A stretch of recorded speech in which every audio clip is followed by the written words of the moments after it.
Time for another Dirt Daily. Today we are wrapping up the giveaway Gladiator that is being raffled off by Cal 4 Wheel. Cal 4 Wheel is an organization that fights to keep trails open in the state of California. Trails you've probably heard of like the Rubicon, Fordyce, Johnson Valley. And every year they raffle off a vehicle. This year they brought me a brand new Jeep Gladiator and a whole pile of parts. And I've spent the past few months working on it, getting it all spruced up so that one of you can have a really cool Jeep. So what all did we do to the Gladiator? Well, when it showed up, it was pretty, it's kind of boring looking, little, long, small tires. Since then, we put on a bunch of parts from Warn and the Warn family of companies. We have a Warn winch, we have Fab 4's bumpers, front and rear, as well as rock sliders. We put some FabTech tube fenders on, as well as a FabTech suspension to clear 37-inch BF Goodrich tires on some Raceline wheels. We also used Factor 55 for their Fairlead and winch thimble on the front.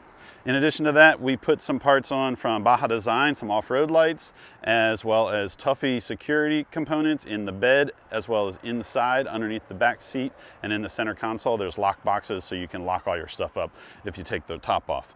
To run the off-road lights, as well as Eaton electric lockers that we installed, we put an S-Pod in. The S-Pod is a control panel that allows you to turn on the lights or the lockers, and there's also these DC design kind of ditch lights on the sides of the Jeep, so those can turn on and light up any off-road, like around the edge of the trail, as well as acting as additional turn signals. Well, when we did the lockers from Eaton, the Eaton E-lockers, we also did 488 gears from Motive Gear, brand new drive shafts from JE Reel. So basically this thing is pretty well set up. You have lower gears, lockers, lifted suspension, larger tires, new wheels, an off-road recovery winch. It has fire extinguishers from H3R, so you have recovery and safety covered.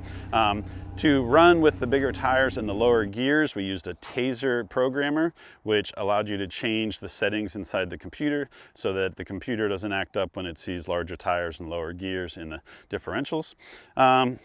Overall, the Jeep has turned into a really clean build. It's not a big overlanding truck, it's not a rock crawler, it's kind of a good Jeep that could do just about everything. When we did the tube fenders from FabTech, we put some Metal Cloak inner fender liners on. Metal Cloak also makes skid plates, and that's probably the one thing I would recommend somebody do if they win this, is to add a belly skid plate to this, because still, even though it's taller and beefier, it still has a lot of belly underneath to protect. So I would check out some Metal Cloak skid plates. In fact, I heard Metal Cloak is helping out with Cal 4 Wheel for next year's build, which has not been announced yet, but it should be a pretty cool build. Overall, I think the Jeep turned out really clean. There's definitely more and more things you could do to it, but I think this is a great starting point.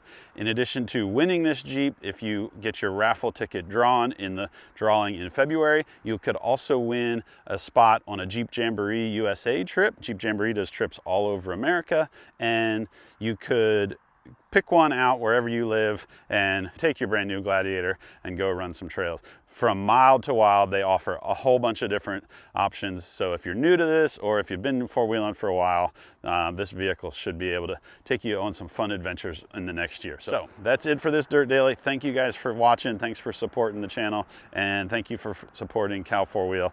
One of you is going to win this Jeep, and I can't wait to see it on the trail. That's it. We'll see you guys next time.